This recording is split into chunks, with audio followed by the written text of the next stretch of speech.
Olá, Nimara, bom ver você, ajeitando aqui as coisas para ver quem vem. Tá me ouvindo bem aí? Olá, seja bem-vinda. Vocês estão me ouvindo bem aí? Tá dando para ouvir direitinho? Estão me vendo bem? Tá chegando direitinho o som? Tá ok? Ou não? É só para eu saber se o som tá indo direitinho, se estão me ouvindo.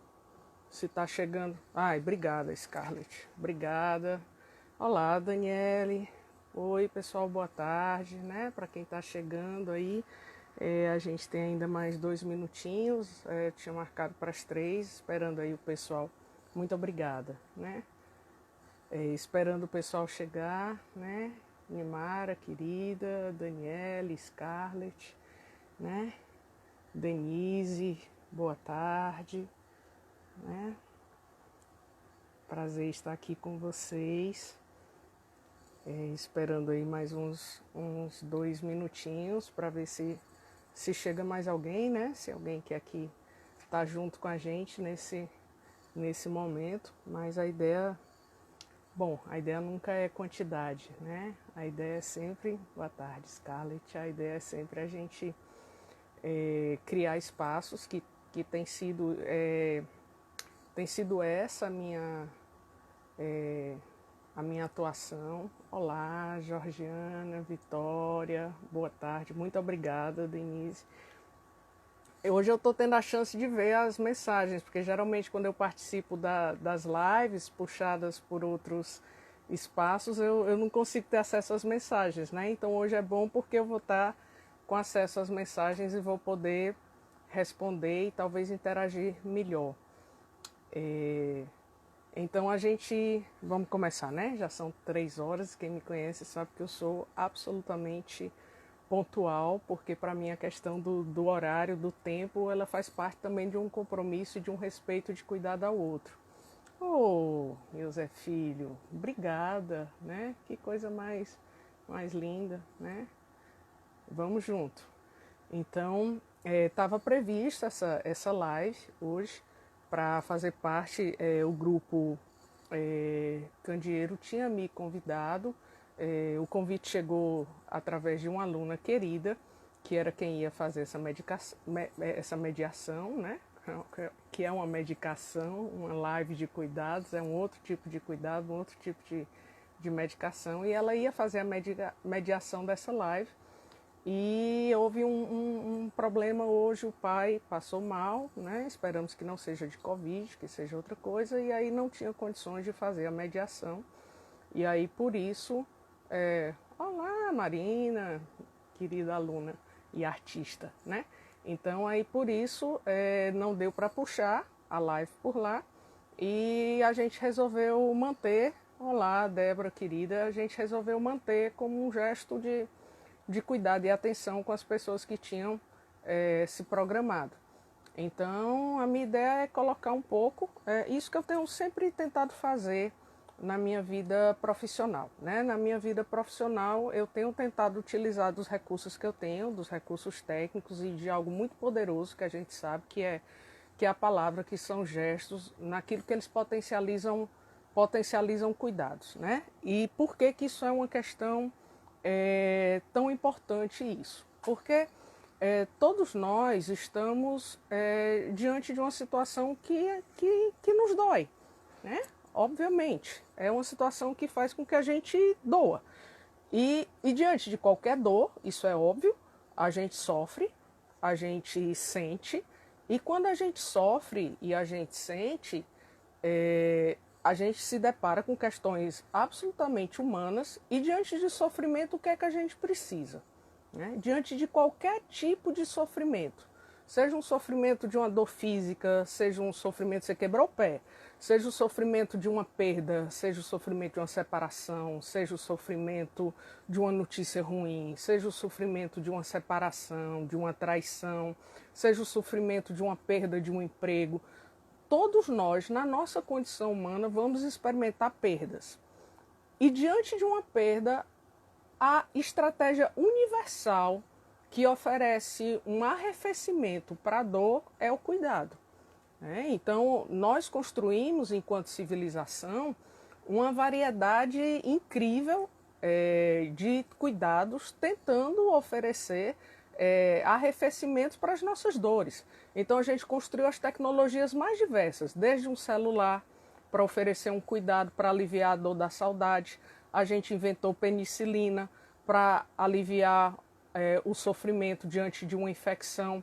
A gente constrói sistemas de transporte para aliviar o sofrimento, de poder encontrar quem a gente ama, de poder se deslocar, de poder conhecer outras coisas. Então, a existência humana ela vai tentando organizar a sua vida tanto para se proteger das dores quanto para se permitir prazer e tentar negociar os limites entre esses prazeres e os limites, né, das dores que são possíveis.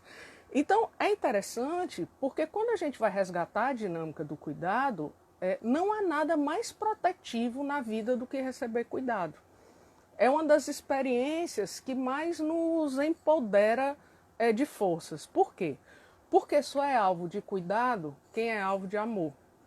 Eu geralmente não vou cuidar de alguém por quem eu tenho desprezo, né? Por isso que para mim a questão da radicalidade do cuidado é o que dá o próprio vínculo da nossa humanidade, porque eu só cuido de alguém que eu vejo, então eu cuido de alguém que eu reconheço a existência, a dignidade da existência daquela pessoa. Então na hora que eu cuido de alguém, eu dou dignidade de cidadania, eu reconheço como um outro. Então para mim o gesto político mais revolucionário é você cuidar de alguém, porque quando você cuida de alguém, você diz que aquela pessoa é vista, que ela merece existir e que ela é alvo da sua atenção. Então, o cuidado ele é absurdamente revolucionário porque é aquilo que permite a nossa conexão com a nossa existência e com a nossa humanidade, com o nosso pacto social, né? Então, assim, e essa palavra cuidado, ela foi esquecida ao longo dos tempos. Ela foi muito esquecida, né? A gente passava atropelado por isso. Então a gente descuidava de horário de alimentação, a gente descuidava dos nossos vínculos, a gente descuidava dos nossos corpos. Até esse lugar do cuidado que eu estou falando, da relação com o outro, da relação com a humanidade, dos nossos afetos, isso passou a ser atropelado. Essa lógica de produtividade, essa lógica de eficiência, essa lógica que diz que você tem que correr o tempo todo, essa lógica narcísica, ela é o contrário dessa lógica de um cuidado, de uma lógica que considere o outro como semelhante e dessa lógica que redimensiona a dimensão do tempo. Porque se a gente pensa que a nossa subjetividade, né, quem nós somos, como nós nos constituímos, ela se organiza em função de tempo, em função de espaço. Na hora que a gente tem que correr, na hora que a gente vive num processo acelerado, que faz com que a gente se desconecte da gente mesmo, isso é totalmente incompatível com essa experiência do cuidado, porque o cuidado ele leva tempo. O cuidado ele é artesanal. Quanto tempo a gente precisa para esquecer um grande amor? Né? Quanto tempo a gente precisa para superar a perda de alguém que é muito valioso para a gente? Né? Quem não se permite ser cuidado, Scarlett, é porque já passou por situações que precisou de cuidado, não recebeu a devida validação emocional e se blindou. Então, as pessoas que constroem uma blindagem emocional para não receber cuidados, ou porque estão presas numa construção narcísica que impede de direcionar energia e de se vincular para o outro, ou foram pessoas que se mostraram frágeis em algum momento da sua vida, foram atacadas por isso, foram desqualificadas por isso, não receberam a atenção e o afeto, porque, como eu estou dizendo, o cuidado ele é uma dimensão artesanal. O cuidado não dá para fazer em série, né? Você pode até fazer uma salada em série, você pode fazer comida em série, você pode fazer... Mas cuidado não dá para ser em série, não dá para eu cuidar de uma criança do mesmo jeito de outro, não dá para eu ouvir uma pessoa da mesma forma que a outra. O cuidado ele é artesanal, porque cada um vai ter necessidades únicas e bem específicas de acordo com aquilo que estiver passando. Então, não tem nada, isso que eu coloco assim, não tem nada mais protetivo do que você receber amor, né? O amor é uma das coisas mais valiosas que a gente pode receber, porque ele diz do lugar que a gente ocupa no olhar do outro. E a gente, para poder existir, precisa desse lugar valioso. A gente, para poder existir, a gente precisa desse reconhecimento pelo olhar do outro, dessa legitimação do lugar do outro, de dizer assim, a sua vida vale a pena, a sua vida é importante para mim. Isso começa desde o nascimento, né? Quando o pai acorda de madrugada, a mãe acorda de madrugada, para limpar cocô de menino, para levar para o hospital. A frase mais valiosa da vida que é assim, o que é que você tem? Como é que eu posso te ajudar? Isso é uma experiência de amor. Denise, vamos falar sobre a história da separação, tá? A questão da gente ser alvo do amor e desses cuidados dos pais é uma das primeiras experiências que vai marcar a dignidade da nossa existência. Então, os cuidados, eles são a concretude do amor. E por isso que na hora que a gente tem essa palavra-chave hoje em dia, vamos se cuidar, precisamos nos cuidar, a gente está reposicionando a humanidade num dos lugares mais valiosos da nossa existência, que é assim, precisamos voltar a nos conectar com esse projeto de existência, de afeto, de solidariedade, de empatia, com esse lugar artesanal da existência humana. Então, o cuidado, ele é a antítese do lucro, o cuidado, ele é a antítese da exploração humana, o cuidado, ele é a antítese da morte, né? O cuidado, ele é parceiro da vida, o cuidado, ele é parceiro da solidariedade, o cuidado, ele é parceiro da amizade, o cuidado, ele é parceiro dos vínculos, o cuidado, ele é parceiro da proteção, o cuidado, ele é parceiro da saúde. Então, quando a gente coloca esse lugar do cuidado, a gente está chamando a atenção para a gente pensar sobre aquilo que realmente dá condições da gente poder, dá condições para a gente poder existir, né? Porque quando a gente é alvo de cuidado, quando a gente é alvo de amor, vamos pensar junto, gente. Quando a gente se sente amado, a gente tem forças internas que a gente se sente capaz de ir para Júpiter sem foguete, né? Então, assim, quando a gente se sente amado, aquilo potencializa uma força existencial valiosíssima. Legal, meus ótimos, vou responder já a tua pergunta, tá certo? Então, assim, e quando a gente se sente muito frágil, quando a gente se fragiliza ainda mais, é quando a gente não se sente alvo desses cuidados. Quando a vida da gente parece que é indiferente ao outro, quando a gente sofre uma dor de amor, a gente fica mais frágil. Mas, Alessandra, a gente está vivendo uma pandemia do vírus, onde é que o amor entra? Nesse lugar do cuidado. Na hora que eu digo quem merece investimento em saúde, quem não merece, quem merece viver, quem não merece. Quando essa pandemia revela as profundas desigualdades sociais, que são a marca histórica desse lugar de quem merece o meu cuidado, quem merece o meu investimento, quem merece, né, que eu disponibilize os meus recursos. E os recursos financeiros, eles são somente uma extensão dos meus recursos afetivos. Né? O nosso aparelho psíquico, ele funciona, né, como a psicanálise coloca, a gente tem uma organização de um ponto de vista tópico, mas também de um ponto de vista dinâmico e econômico. Então, os investimentos emocionais que a gente faz, eles dizem do valor daqueles objetos na nossa vida, ele vai dizer de como nós negociamos as ambivalências e os desejos amorosos e destrutivos existentes dentro da gente, e isso vai ser expresso para as nossas relações íntimas e também para o contexto coletivo. Então, aqueles que eu desejo que morra, aqueles que eu acho que não são importantes, aqueles que eu acho que não precisam receber os recursos financeiros, são aqueles que eu acho que não precisam receber também os recursos emocionais. São aqueles que não são validados emocionalmente enquanto objetos dignos de existir para mim. Então, assim, quando a gente experimenta essas dores de amor, a gente se sente ainda mais frágil. E o que é que essas dores de amor tem a ver com a situação do Covid. Na hora que eu não consigo receber uma ajuda do governo, na hora que não tem um apoio na rede de saúde que eu preciso, na hora que eu me vejo sozinho, na hora que eu me vejo isolado, o sistema de saúde, as formas de cuidado e as formas de proteção, elas são exatamente essas expressões de amor.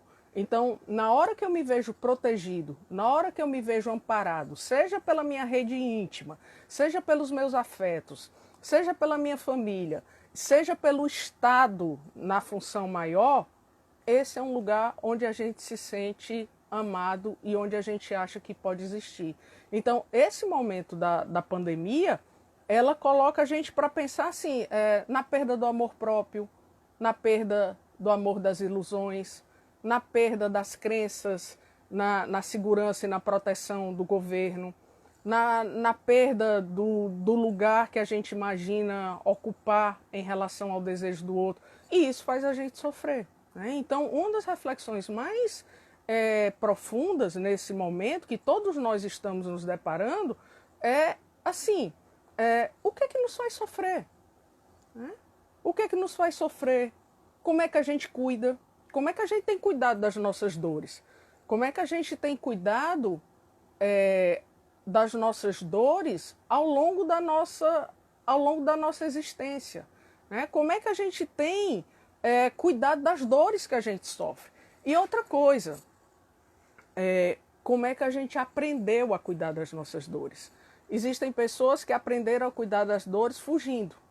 Tem gente que aprendeu a cuidar das dores silenciando. Obrigada também, querido Ayrton, né? Morrendo de saudade da Sublime. Tem gente que aprendeu a cuidar das dores anestesiando com álcool, com outras drogas. Tem gente que aprendeu a cuidar das dores comprando coisas, né? Entupindo de prazeres instantâneos para silenciar momentaneamente aquilo que está doendo dentro de si. E nesse momento, a gente está sendo convocado a construir novos recursos para lidar com as nossas dores. Porque as dores que a gente está vivendo agora pelo isolamento, elas estão comunicando outras dores da nossa vida. Do que é que de verdade você está com saudade? Você está com saudade de encontrar pessoas? Você está com saudade do seu trabalho? Esse mundo, né, antes pandemia, ele mudou. Por quê? Porque nenhum ser humano é o mesmo após uma tragédia. Nenhum ser humano sai o mesmo depois de uma experiência traumática dessa. Nenhum ser humano se torna o mesmo depois de acompanhar um relato de medo, de dor, de susto, de perdas de pessoas próximas ou não próximas, porque a gente não só pode ser tocado emocionalmente quando a gente perde alguém do nosso conhecimento. Cada vez que a gente olha e diz 200, 300 mortes, mesmo que não sejam meus conhecidos, a gente precisa se impactar, porque são pessoas. Por trás dos números tem pessoas. E isso é algo que a gente vem esquecendo na nossa vida. A gente vem esquecendo dos contatos com as pessoas. E a gente vem esquecendo dos contatos com a gente enquanto pessoa. Então, é uma hora que a gente precisa entender que esse é um chamado para se cuidar. É um chamado para pensar na vida. É um chamado para pensar que pessoa é você. Como é que você cuida de você, como é que você cuida das suas dores, como é que você lida com o seu medo, como é que você lida com as suas angústias, como é que você lida com as suas perdas, como é que tem sido você como um ser humano nas suas relações íntimas, profissionais, de amizade, familiares, que ser humano tem sido você, como é que você tem cuidado da sua vida. Então esse é um chamado para a gente pensar no cuidado interno da gente e no cuidado coletivo. Ao mesmo tempo, a gente desmonta uma lógica que vinha sendo construída de uma vida idealizada. Essa vida idealizada, ela não existe. Essa vida de Instagram, de Facebook, de fotos, montagem, não existe. A vida é das pessoas reais e as pessoas reais, elas experimentam dor, elas experimentam luto, elas experimentam fracassos, elas experimentam coisas que fogem ao controle. Essa ilusão de coach, de que a gente tem controle sobre a vida, é uma ilusão, porque a vida é isso, ela tem entrelinhas, ela tem meandros, ela tem labirintos, as coisas acontecem. Quantas vezes a gente se programa e diz, igual a música do Chico, né? Tinha cá pra mim que agora sim eu vivi, enfim, o grande amor, e não é. Quantas vezes a gente se decepciona, quantas vezes a gente faz planos que não vão dar certo, quantas vezes a gente se organiza achando que as coisas vão acontecer desse jeito e a gente entende que elas fogem à nossa revelia. E por quê? Porque nós não somos onipotentes, nós não somos deuses. E a nossa própria condição humana, ela nos coloca em um contexto vulnerável. Por quê? Freud já chama atenção, porque o nosso corpo vai apresentar dores, dificuldades que fugirão ao nosso controle. Por mais que você se alimente bem, por mais que você faça exercício, você está sujeito a ter uma lesão, você vai envelhecer, você pode ter uma doença e que você está suscetível. Os fatores externos, por mais que a gente se higienize e cuide, existe um vírus que foge ao nosso controle, uma pandemia que eu não tenho como controlar. E as relações afetivas, essas que não estão sob o nosso controle mesmo. Eu digo que eu te amo, o outro diz eu te amo e eu tenho garantia do amor eterno. Não, só enquanto aquele pacto estiver vivo no desejo e no afeto entre ambos. Tenho como ter total e absoluto garantia disso? Não. E aí o que é que a gente faz? A gente fica tentando construir blindagens e barreiras da melhor forma possível para não ter que lidar com essas dores das perdas que a gente vive. Porque uma perda que a gente vive num determinado momento, ela arrasta perdas que a gente viveu ao longo de toda a nossa vida. Às vezes uma demissão que você tem no seu trabalho arrasta um sofrimento de bullying que você sofria na escola. Às vezes uma separação na vida adulta arrasta uma separação mal resolvida de quando você viveu quando criança, da separação dos seus pais. Às vezes o medo de adoecer na vida adulta arrasta um medo de uma doença que você teve quando criança e que você se sentiu desamparada, que você se sentiu assustada e que não chegou ninguém para cuidar de você. Então, a gente tem hoje um chamado muito grande para algo que ficou esquecido por essa dinâmica de corrida e tudo, que é essa valorização do mundo interno. A gente precisa voltar a valorizar o mundo interno. E o que é esse mundo interno? O mundo interno é um lugar de confiança dentro da gente, que é para onde a gente corre para se socorrer quando o mundo fora está pegando fogo. Né? Então, quando o mundo fora está pegando fogo, a gente corre para esse mundo interno em busca de alento. E o que é que é formado nesse mundo interno que pode dar esse alento? A existência de objetos internos protetivos. Que objetos internos protetivos são esses? São registros das experiências protetivas, afetivas, acolhedoras e amorosas que a gente viveu dentro da nossa história e que a gente guardou enquanto memória, enquanto representação, o registro desses lugares de cuidado e de amor. Esse mundo interno, ele é constituído pelas experiências de afeto, pelas experiências de vínculo, pelas experiências de cuidado. Esse mundo interno, por isso que às vezes tem gente que tem tanto sono diante de uma situação difícil. O sono é exatamente uma retirada desse mundo externo para você, né? E aí tem muita gente quando dorme resolveu tudo, pagou conta, o esposo voltou, o emprego apareceu. Então, nesse mundo interno é onde a gente às vezes se refugia. Só que esse mundo interno, ele não pode estar restrito apenas por sonho e a gente vai passar o dia todo dormindo, não pode, né? Esse mundo interno, ele também se manifesta em recursos protetivos diante da dor, quando a gente é capaz de acionar o mundo interno para encontrar saídas alternativas e criativas para aquilo que dói dentro da gente. E a gente é capaz de conseguir se reinventar e de conseguir se superar, mesmo diante das situações mais difíceis. Quantas vezes, diante de uma perda, a gente cria um trabalho, a gente escreve um livro, a gente produz uma música. Alessandra, eu não sou artista, né? Se bem que o Winnicott disse, todos nós temos um viver criativo, que é essa potência para reinventar a dor com os recursos internos que a gente tem. Quantas vezes, não precisa fazer uma grande obra, né? Não precisa você criar o Taj Mahal, mas quantas vezes diante de uma dor a gente pode fazer um bolo, quantas vezes diante de uma dor a gente pode escrever uma carta, quantas vezes diante de uma dor você pode fazer um desenho, e quantas vezes diante de uma dor a gente pode falar sobre isso. Falar sobre uma dor é a primeira aproximação para cuidar de uma dor, porque a gente só fala daquilo que a gente reconhece. Quando a gente está sofrendo e alguém diz, tudo bem, o que é que está acontecendo? A gente diz nada. Na hora que a gente silencia em relação a uma dor, a gente está silenciando em relação à própria existência da gente. A gente está sendo um fake news da gente mesmo. Entra uma experiência importantíssima, como o Marcelo está aí lembrando, a questão da sublimação, que é a possibilidade da gente encontrar recursos socialmente aceitáveis para dar destino às dores emocionais da gente. Só que isso, embora esteja disponível para todos os seres humanos, nem sempre é possível a gente produzir esses pequenos milagres, né? Porque para isso é preciso que a gente esteja conectado com a gente mesmo, que a gente aceite que a gente está sofrendo e que a gente, ao reconhecer que a gente está sofrendo e que a gente tem problemas, a gente se disponha a fazer algo em relação àquilo. Nem sempre a gente consegue fazer só. Às vezes a gente precisa de ajuda externa, às vezes a gente precisa de ajuda do Estado, precisa da rede de apoio e de proteção social e também a gente precisa da rede de apoio protetiva. Né? Às vezes uma conversa com um amigo, embora não seja psicoterapêutica, porque não é profissional, mas pode ter um efeito terapêutico. Às vezes um filme, né, o lugar da arte, para ajudar a elaborar coisas difíceis dentro da gente.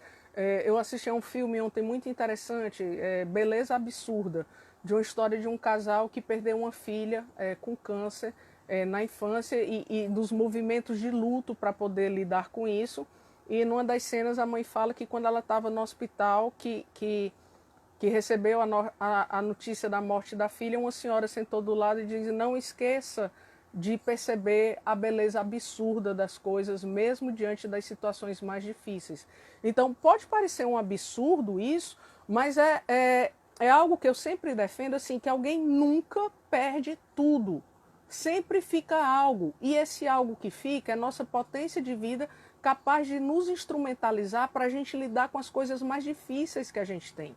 E quando eu estou falando isso para vocês, eu estou falando de alguém que não só trabalha com isso, mas de alguém que vive isso, né? A minha vida toda é de reinventar situações difíceis, reinventar dores, reinventar perdas e transformar isso em coisas criativas, transformar isso em questões de vida, transformar isso em potência existencial. Porque aí tem uma coisa valiosa, gente, eu estou lembrando de tudo que vocês estão colocando, tá? Vou já responder essas perguntas. Que é a importância de um patrimônio imaterial que a gente tem e que a gente precisa aprender a valorizar e a investir nisso. E o nosso patrimônio imaterial é a nossa saúde mental. A nossa saúde mental é ela que diz das escolhas que a gente vai fazer, é ela que diz da nossa possibilidade de lidar com os dias difíceis. A nossa saúde mental é ela que vai nos dar recursos para a gente se levantar diante de um tombo, diante de uma doença, diante de uma dor. É aquilo que vai dizer assim, calma, para, nem tudo está perdido. Né? Pensa, né? Pensa, calma, atenção, lembra. Né? A saúde mental é o que oferece os recursos para a gente sobreviver diante das situações mais difíceis. Mas a gente só tem como lançar mão desse patrimônio e desses recursos se a gente investir nisso. Eu não tenho como usar um capital que eu não cuido dele. Então, muitas vezes a gente investe em uma série de coisas externas e esquece de investir no patrimônio imaterial da nossa saúde mental. A gente esquece de investir nas pessoas que amam a gente esquece de investir nos nossos desejos, a gente esquece de investir tempo nas coisas que nos fazem bem, a gente esquece de investir nos vínculos com pessoas que verdadeiramente nos amam, se importam com a gente, nos protegem. A gente esquece de correr atrás para dedicar tempo para fazer atividades socialmente valiosas, que tenham uma relação de ajudar e de cuidar os outros e de sermos solidários. Porque na hora que eu esqueço de me importar com os outros, ser solidário, eu me vejo muito só. Quando eu precisar de alguém, eu não vou acreditar que alguém vai se importar comigo. A gente se esquece de investir tempo para fazer coisas que são significativas para a nossa vida, e muitas vezes nos envolvemos com tarefas burocráticas, sem sentido, que não fazem nenhum acréscimo à nossa existência, e que às vezes a gente diz, né? Quantas vezes a gente diz, vai elencar quais as coisas mais importantes para a sua vida, aí a gente elenca. Vá fazer a conta de quanto tempo você dedica na sua vida para essas coisas que você diz que são as mais importantes. E se a gente for fazer essa conta, não fecha. Muitas vezes a gente diz, o mais importante é saúde, é amor, é a minha família, é estar bem comigo mesmo. Se a gente for observar o tempo que a gente dedica a isso na nossa existência, é ínfimo e é totalmente incoerente a esse lugar que a gente coloca. Então, a gente precisa valorizar esse mundo interno e a construir potência desse mundo interno. E qual é a potência desse mundo interno? Os afetos, gente. Porque os vínculos afetivos são eles que dão energia para a gente acreditar, primeiro na gente, acreditar no outro, confiar, e a confiança é uma dimensão poderosíssima da existência, porque quando mesmo a minha confiança em mim vacila, se eu confio no outro, eu acredito que eu vou ter ajuda, e isso potencializa uma dimensão fundamental da existência, que é a esperança. Então a esperança, ela precisa estar sempre antenada e estar sempre alimentada, porque é ela que faz com que a gente espere que algo de bom vai vir, mesmo quando eu não estou enxergando agora, né? O bebê, quando ele chora por uma esperança. Né? O bebê, quando ele chora movido por uma esperança, e diz assim, eu estou fazendo aqui deixa eu ajeitar aqui o foco, o bebê, quando ele chora, ele está movido por uma esperança e diz assim, alguém vai vir em meu socorro. Eu acredito que esse meu pedido de ajuda, ele vai ser ouvido por alguém, e alguém vai vir me acudir. E esse cuidado vai ser de um colo, vai ser de uma palavra, mas vai ser de alguém que diga, eu entendo, pequenino, o que você está sofrendo, eu entendo o que você está passando, eu vou te dar colo, é frio, é comida, é cólica. Então, esse outro ser humano que precisa vir disponível ao choro do outro, que precisa vir para perguntar o que é, ou que precisa vir para decifrar esse pedido e oferecer, ele precisa estar presente ao longo de toda a nossa história. Em algum momento, esse outro precisa ser o amor da gente, esse outro pode ser um amigo, pode ser um colega de trabalho, mas pode ser o Estado também. E existem momentos na nossa vida, quando adulto, que nós mesmos podemos amparar e colocar no colo a criança interna da gente que está chorando e pedindo consolo e pedindo conforto, né? Então, não dá para a gente pensar que a gente pode ficar tranquilo numa situação dessa, porque todos nós estamos chorando, todos nós estamos experimentando perdas, né? E todos nós vamos precisar construir respostas emocionais para lidar com essas mudanças. A gente não tem como ser o mesmo depois de uma situação traumática, depois de uma situação de luto, depois de uma situação de perdas. A gente vai ter que reposicionar essa postura social narcísica que faz com que a gente não consiga se conectar com o diferente, com a alteridade. A gente vai ter que encontrar um ritmo da gente mais autêntico, diferenciado dessas cobranças enlouquecidas por padrões de normalidade, por padrões de sucesso, por padrões de perfeição,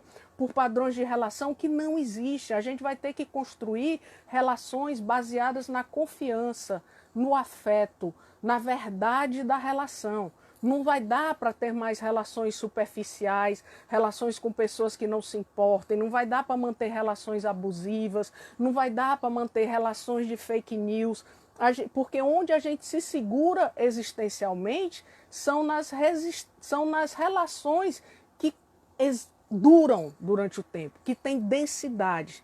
As relações que oferecem cuidado e proteção para a gente são aquelas que permanecem, são aquelas que têm continuidade. O vínculo, o amor, precisa de continuidade, precisa de presença, precisa que a gente tenha essa garantia desse laço tecido ao longo dos dias, e que ele se mantenha e que ele continue sendo tecido ao longo dos dias.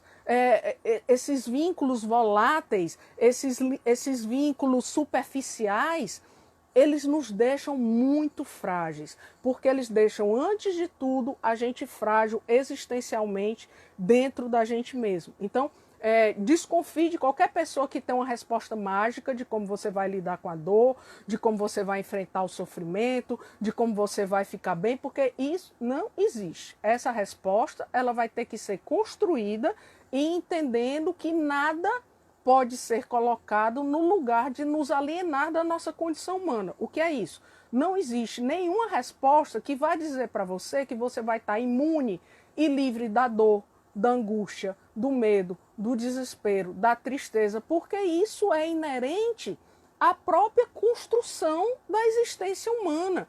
E se eu não tenho como me livrar disso, o que é que eu preciso aprender? Eu preciso aprender a construir recursos para lidar com isso. Como é que eu posso lidar com o meu medo? Como é que eu posso me sentir capaz de chorar e de chorar muito e entendendo que eu preciso e que eu posso chorar e que eu não vou morrer se eu sentir aquela dor, mas que eu posso sentir aquela dor.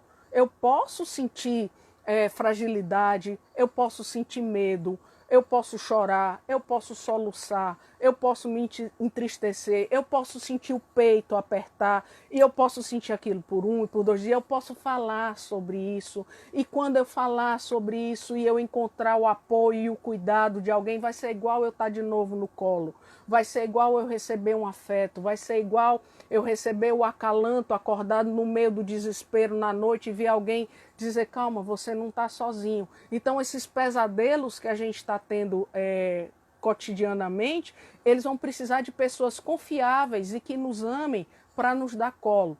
E o colo não precisa necessariamente ser dado de forma real. Claro que nós somos latinos, uma das coisas que eu mais sentia falta quando eu fazia o doutorado na Espanha é desse abraço, né? Chegar lá e ir abraçando o povo, todo mundo muito reticente, se bem que quando eu saí depois de 2 anos de lá, eu já abraçava o orientador, todo mundo já me abraçava. Então, a gente tem essa necessidade de toque, de fronteira, é uma necessidade humana, mas a gente tem como abraçar alguém através de palavras. A gente pode abraçar alguém através de um olhar. A gente pode abraçar alguém através de um gesto. A gente pode abraçar alguém e estabelecer conexões emocionais profundas sem necessariamente o contato físico. Aliás, muitas vezes até o contato físico, ele pode ser até fonte de ameaça. Então tem gente que o contato físico pode ser ameaçador e às vezes o contato à distância pode ser protetivo. Porque o aparelho psíquico, ele tem uma plasticidade muito grande. Então, assim, esse não é um momento para se comparar, esse não é um momento para você fazer grandes exigências consigo mesmo. Esse é um momento para a gente poder lidar com a nossa humanidade, lidar com as nossas bordas, lidar com os nossos furos, lidar com as nossas dúvidas e entender que a gente não vai morrer por conta disso, que a gente não precisa sucumbir por conta de uma dor, que é possível a gente se aproximar disso e construir bem-estar mesmo sofrendo, que é possível a gente fortalecer conexões e rede de apoio e isso vai ajudar a curar o nosso sofrimento, isso vai ajudar o amor do outro, a presença do outro é elemento protetivo para curar as nossas dores, para poder conversar sobre isso, né? E também é um momento de não ser egoísta. Eu quero receber cuidado, eu quero que todo mundo se importe comigo, eu quero que todo mundo mande mensagem. Por que as pessoas não me ligam, não me procuram? E você? Né? Em que medida você também procura ouvir as pessoas? Em que medida você também se dirige ao outro? Em que medida você oferece cuidado, você oferece proteção? Lembre-se, a saída do universo narcísico é ela que oferece a possibilidade da gente ficar bem.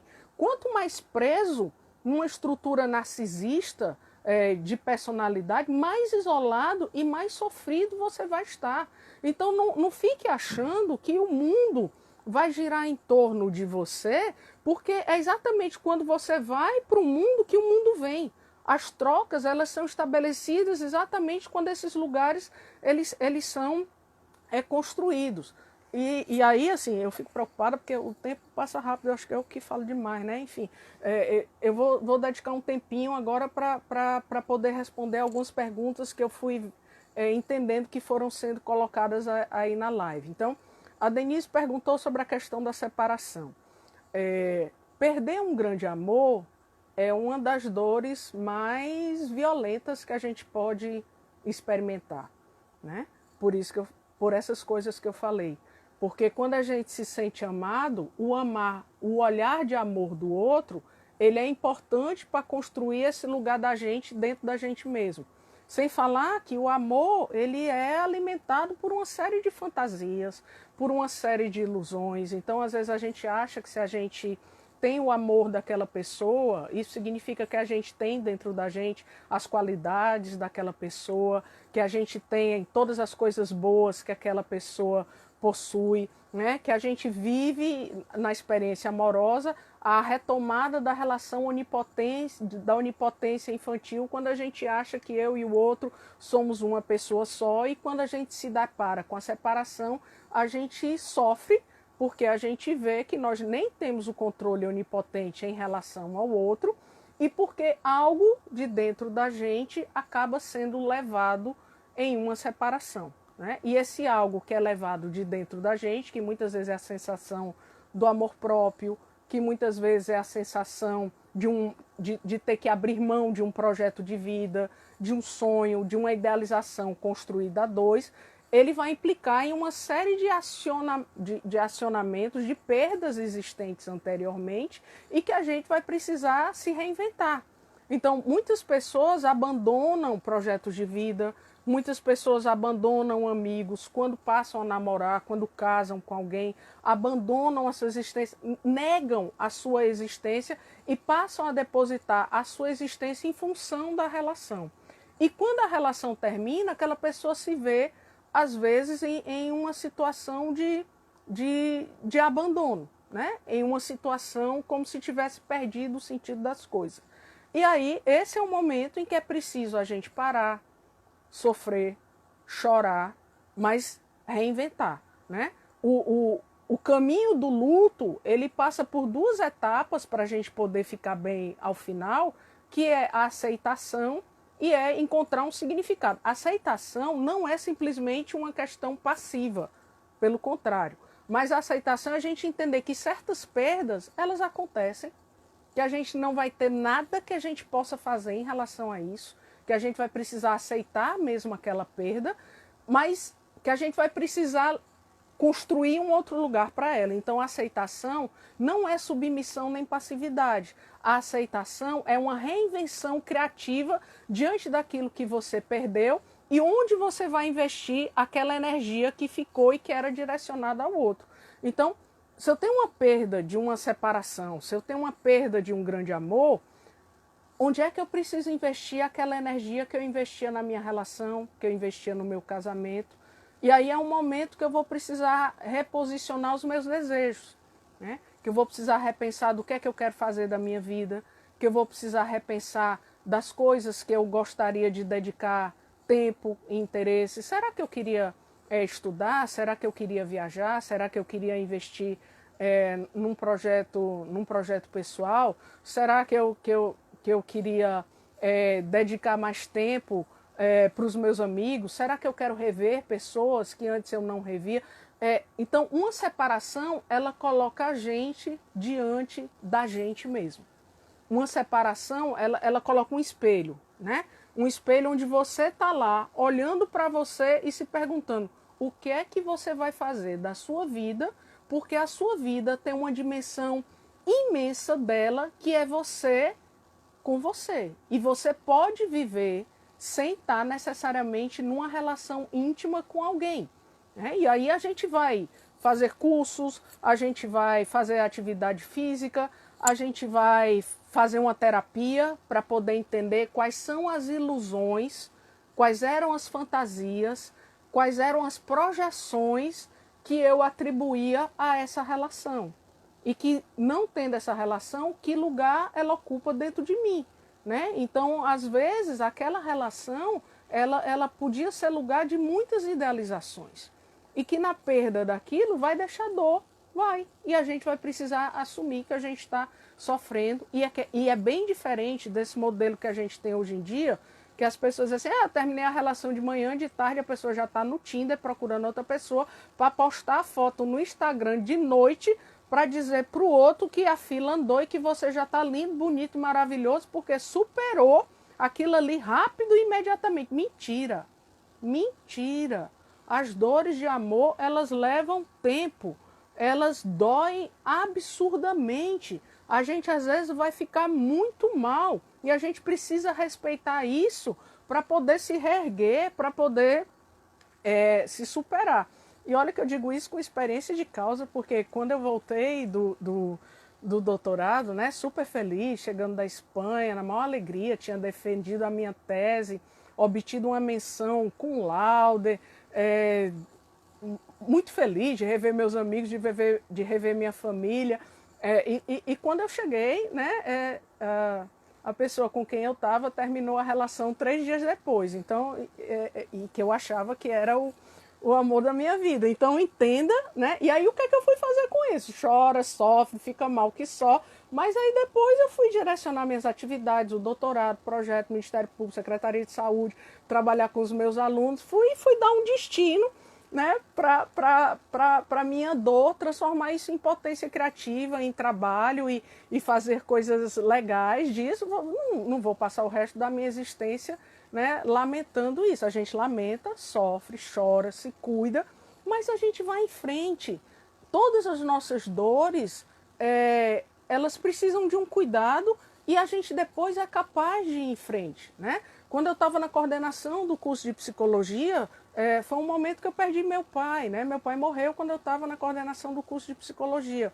E foi um luto em meio a gente construir semana de psicologia, né? Foi um luto em meio a depois poder ir para o doutorado. Então, as perdas, elas são dolorosas, difíceis. Alessandra, a gente perde um pai, a gente perde o amor, a gente passa por cima. A gente vai lembrar disso quase sempre na vida da gente.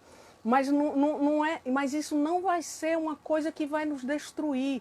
O luto bem elaborado, ele faz isso. Ele faz com que a gente guarde dentro da gente uma experiência de carinho e de gratidão pelas pessoas que a gente perdeu, né? Hoje eu sou imensamente grata, né, a essa pessoa que terminou comigo, porque aprendi muita coisa, ajudou muito. Então a gente precisa ser grata também. Claro que isso depois de muito trabalho, né? A gente precisa ser grata ao que a gente perdeu. A gente precisa aprender a deslocar para algum lugar as coisas que a gente teve que abrir mão, né? A gente precisa aprender a se reinventar e a gente vai precisar disso muitas vezes na vida e não tem receita. Alguém antes colocava assim, o que é que a gente faz com pessoas que são blindadas emocionalmente? A blindagem emocional, ela é um mecanismo de defesa. Sabe, igual aquelas pessoas que blindam o carro para não serem assaltadas, né? E aí não quer que ninguém chegue perto, aquelas pessoas que colocam arame farpado nas casas, porque não quer que ninguém chegue junto, né? Então, aquelas blindagens externas, elas são reflexos das blindagens internas. Tem pessoas que não deixam que ninguém chegue perto para se conectar emocionalmente. E quando eu estou falando conectar emocionalmente, às vezes tem pessoas que você trabalha com ela há 10, 15 anos e você não sabe nada daquela pessoa. Você não sabe pelo que ela sofre, você não sabe pelo que ela se emociona, você não sabe da história de vida dela, você não sabe da história dos sofrimentos. E a história da gente é isso, é a história dos nossos sofrimentos, a história dos nossos desejos, a história das nossas perdas, a história das nossas alegrias, a história dos nossos sonhos, a história dos nossos amores. Muitas vezes as relações superficiais, elas ficam só no... E aí, tudo bem? Tudo. Massa, massa. Legal, né? E aí, tudo de boa? De boa demais. Tudo legal, né? Legal demais. Contigo tá tudo legal? Tudo bom. Aí, são essas, às vezes, as conversas e as conexões. E as conexões, elas precisam ser aprofundadas. Porque as conexões profundas são daquelas dos amigos que a gente sabe que pode contar 4 horas da manhã. São daqueles amigos que a gente se sente à vontade para estar com eles sem maquiagem, para estar feio, para estar sujo, para estar lambuzado, para estar doente, para estar liso, para estar do jeito que tiver. E a gente sabe que mesmo assim a gente vai ser acolhido e a gente vai ser aceito. Porque no início era essa a experiência de existência. O bebê, na sua experiência inicial de amor, é assim. Ele é amado cagado, ele é amado sujo de leite, ele é amado arrotando, ele é amado chorando. Então, essas experiências é que fazem com que a gente vá constituindo um senso de que a nossa vida e quem nós somos é possível ser dignamente fonte de festa para o outro. E é graças a esse investimento do olhar do outro que diz assim, que bom que você existe, que bom que você está aqui, que bom que eu posso acordar de madrugada para cuidar de você, que importante que eu posso fazer algo para lhe proteger, que vai sendo incorporado pela gente e vai construindo um núcleo dentro da gente que diz sim, né? Realmente é verdade. Você é alguém que merece existir, que merece ser cuidado, que merece afeto, que merece proteção. Então, quando a gente tem essas experiências que validam a gente emocionalmente, oferecem apoio, escutam a gente, prestam atenção, porque é isso que eu falo dos cuidados emocionais. Eles precisam que a gente preste atenção, que a gente entenda, para não ser simplesmente uma projeção nossa sobre os outros. A gente precisa prestar atenção para exatamente diferenciar quais são as necessidades dos outros das minhas. Então, eu preciso entender qual é o medo do outro, qual é o medo do outro, qual é a dor do outro, como é que aquilo chegou para o outro, porque uma dor chega diferente para cada um. Algo que não me incomoda, algo que não me emociona, algo que não me faz sofrer, pode ser avassalador para outra pessoa. E eu só vou entender isso como? Eu só entendo do universo emocional de alguém a partir de duas coisas. Ou daquilo que a pessoa fala, e aí do que ela comunica nas suas palavras, ou através daquilo que ela faz.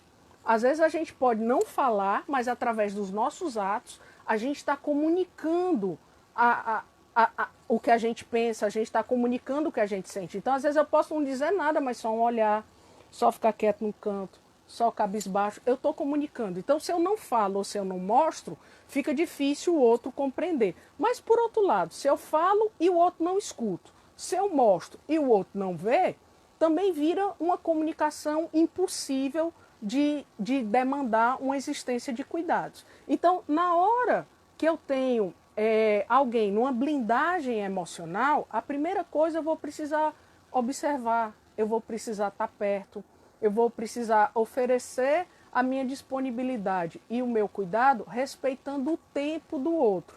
Porque uma blindagem emocional, ela só foi construída porque muitas dores existiram antes. Então, eu não posso cuidar de uma dor impondo mais dor. Blindagem emocional não se resolve com explosão, não é com bala, não é com serra elétrica que eu vou perfurar aquele lugar. Blindagem emocional se resolve com cuidado, com paciência, com muita paciência, com atenção, com a disponibilidade de uma escuta, de um olhar, entendendo que aqueles que são blindados emocionalmente, eles vão nos atacar. Que as relações elas são movidas por ambivalência. Quem tem uma blindagem emocional muito forte, ela vai testar a pessoa que está oferecendo cuidados. Por quê? Porque as pessoas que têm blindagens emocionais muito enraizadas são pessoas que têm dificuldades em confiar. E por que elas têm dificuldade em confiar? Porque as pessoas em quem elas confiaram as traiu. As pessoas em quem elas confiaram as machucou. As pessoas que deveriam oferecer cuidado e proteção foram cruéis, foram indiferentes, fizeram galhofa do sofrimento dela, não validaram emocionalmente, disseram que era frescura, atropelaram o sofrimento daquela criança ou daquele adolescente ou mesmo daquele adulto. E aí a indiferença, o enrijecimento é uma forma de tentar bloquear as conexões emocionais, exato, um falso self, Marcelo está lembrando muito bem, que é um conceito do Winnicott, né? Então, foi criada essa blindagem emocional para dizer assim, eu não quero mais sentir, porque sentir e amar para mim é ser machucado, é sofrer dor. Então, eu prefiro ter relações frias, eu prefiro ter relações superficiais, mas aí eu vou estar protegido. Só que isso acaba sendo uma falsa proteção, porque também a pessoa passa a vivenciar situações de isolamento, ela passa a não ter conexões emocionais, e a vida sem conexões emocionais, ela pode até estar protegida, mas ela fica muito triste, ela fica muito vazia, ela fica muito sem graça. A Magda está lembrando uma coisa muito valiosa, da importância dos pais nesses momentos, oferecerem esse olhar para os seus filhos. É difícil, está todo mundo impaciente, né? Se der tempo eu vou falar do quadro de transtorno de estresse agudo, causado pelo isolamento, que dá irritabilidade, que dá impaciência, que faz com que você fique com dificuldade de dormir, causado por uma situação que acontece de uma forma súbita e com um nível de tensão muito grande, que é a preocupação com a pandemia. Mas é preciso que a gente aproveite esse momento para ensinar os filhos que eles podem contar com a gente diante de medo, diante de insegurança, que a gente vai estar lá cuidando, que a gente vai estar lá oferecendo alternativas, que a gente vai estar oferecendo a nossa proteção, que a gente vai estar validando a dor e o medo, porque são nessas oportunidades que a gente aprende como é que a gente vai lidar com o nosso universo humano. São nessas situações de dor, de medo e de angústia que a gente vai construindo recursos para entender como é que a gente lida com quem nós somos.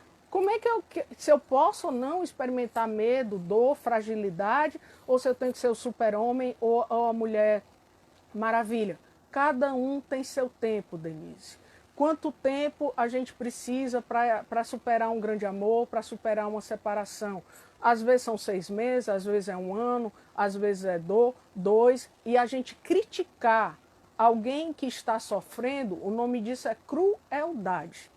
A gente não pode ser cruel com alguém que está sofrendo. Mesmo que aquela pessoa esteja sofrendo e a gente acha que ela está usando aquilo ali para manipular, se ela está usando o sofrimento para manipular, não deixa de ser a existência de um sofrimento. Porque uma pessoa que não sabe pedir ajuda de uma outra forma, a não ser que não seja fazendo danos em si mesmo, a não ser que seja se atacando, isso já denuncia uma existência de um sofrimento grande. E sofrimento, como eu estou colocando, é algo que precisa de acolhimento. O sofrimento precisa de cuidado, precisa de um outro ser humano. É algo que eu sempre repito nas minhas falas. Não existe tecnologia, nem vai existir tecnologia mais eficiente para cuidar de um outro ser humano em sofrimento que um outro ser humano. Né? Então, assim, porque nós, seres humanos, precisamos de conexões emocionais com outros seres humanos. Outros seres humanos que nos olhem, que nos escutem, que ajudem a gente a pensar em outras alternativas. A Lorena está trazendo uma questão muito importante da questão dos lutos. Né? Os profissionais que estão trabalhando nas linhas de frente, os profissionais de assistência, os profissionais de saúde estão lidando com muitas pressões, estão experimentando perdas em quantidade que até então eles não experimentavam, estão experimentando jornadas de trabalho que até então não eram com essa frequência. E aí a gente precisa ter toda uma série de... Quando aumenta a tensão, o que é que a gente precisa fazer para equilibrar esse jogo? Aumentar os cuidados.